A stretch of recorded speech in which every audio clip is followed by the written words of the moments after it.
Ashley Marshall has been a student at St. Stephen's for 7 years. During her time here, she has been vice president of the Interact Club, the lacrosse captain on the soccer team, and in her free time, she enjoys beekeeping. Please welcome Ashley.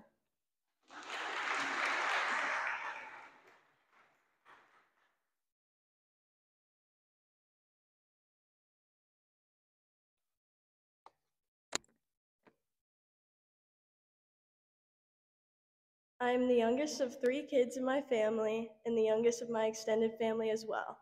I am the last kid to graduate, and with that, I am unintentionally compared to all of my other family members who came before me. The stereotypical youngest child is known to be spoiled, bratty, the stupid one, or the most immature. I cannot truthfully say I've never been spoiled, said something stupid, or acted immature, but I'm here to explain that this stereotype is not always the case. Growing up with siblings 7 and 4 years older than me, my role was already determined as the minion. Instead of pushing me away and leaving me out, I would tag along no matter what they were doing. This mindset came with its fair share of consequences at times, but in the end, shaped me into the person I am. From an outsider's perspective, some may think my family was intense or that at times my siblings were borderline bullying me. I was always the experiment, party trick, or volunteer for my siblings, whether that ended in me being traumatized, purposely embarrassed, or getting in trouble by association. To combat any red flags that me being traumatized may bring up, my siblings and I made a pact when I was around 6 years old that they had told me Santa wasn't real, and I was only allowed to snoop at what presents I got with them if no matter what, we don't snitch on each other if our parents found out. So, for the rest of my childhood, this applied, and to my parents' best ability, they could not always stop my siblings from traumatizing me. I was raised by common sense tests, sneaking out to find candy, kitchen hockey, or the quote that has always resulted with a traumatic story, "Follow me, you'll be fine." I developed a life skill at a young age to be mindful of your mindset when going into any experience. I have acquired many nicknames from my siblings growing up, some not appropriate and others demeaning like the baby. At first, I hated the name, and it tore me apart for weeks that my brother and sister got all their friends to call me the baby, and I thought it was embarrassing and that they were making fun of me. Realizing that my hatred for the name just fueled their fire, I got over it and my nickname started to become part of my identity. I now view my many nicknames and family members' nicknames as a unique way of showing our love for each other.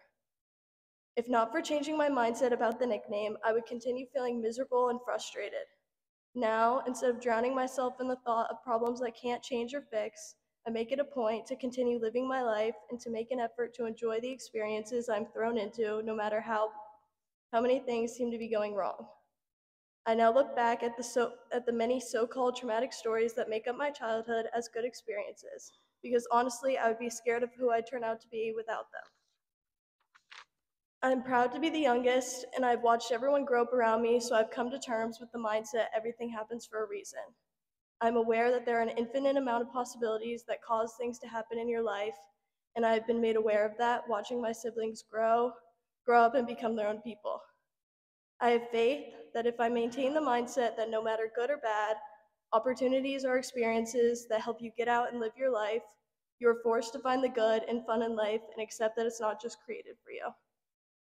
Although some may judge that since I grew up faster and learned that Santa or the Tooth Fairy weren't real at a young age, my childhood was not cut short, leaving me begging for attention or bratty.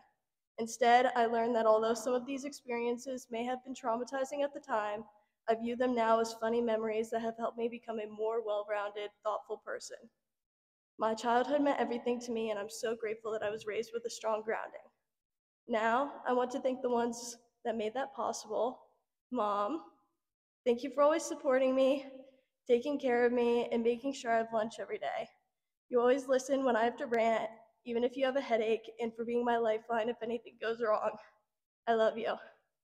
Dad, thank you for being my personal alarm clock every morning, always looking out for me and supporting me through everything. You always give me random advice and get me to try new things, and you're always down for an adventure. I love you. To Trent and Kira, thank you for being the best siblings I could have asked for. You mean so much to me. I love you.